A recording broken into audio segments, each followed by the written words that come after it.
Well, News 8 Sports Director Pat Principe looks back at Paterno's coaching legacy at Penn State. Joseph Vincent Paterno was born December 21, 1926 on 18th Street in Brooklyn.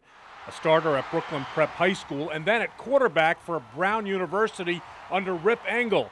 After graduation, Paterno intended to follow in the footsteps of his father and become a lawyer, until Engel took the head coaching job at Penn State in 1950 and asked Joe to become his assistant. 16 years later, Joe Paterno succeeded Engel as the Nittany Lions head coach. In his 4+ decades as the Lion King, Paterno's teams completed 5 undefeated seasons, winning national championships at the 1983 Sugar Bowl and the 1987 Fiesta Bowl. He is #1 all-time in bowl game coaching victories.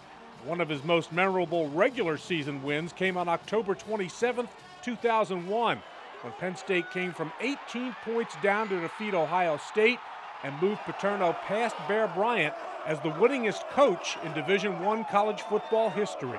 It's hard to measure something that happened 10 years ago, 5 years ago with today. Certainly wouldn't be anything that's topped this. It wouldn't. This would have to be right there with everything that's happened to me. Joe Paterno was way more than just a football coach. His so-called grand experiment put equal emphasis on accomplishments on the field and in the classroom, and has produced more than 24 first-team academic All-Americans, 14 Hall of Fame scholar athletes, and a graduation rate of better than 70%. He and his wife Sue have donated millions of dollars to Penn State towards scholarships and building projects. In 2007, Paterno was inducted into the College Football Hall of Fame. But maybe his most treasured honor was in June of 2001, when Joe Pa became one of the few sports figures to receive the Pennsylvania Founders Award. And I said, Pop, I don't want to be a lawyer. I want to be a coach. He put his arm around me and he said, Joe, he said, I've given all of my life to give you the best opportunity to be something special. He said, I want you to be something special. He said, you've got leadership qualities.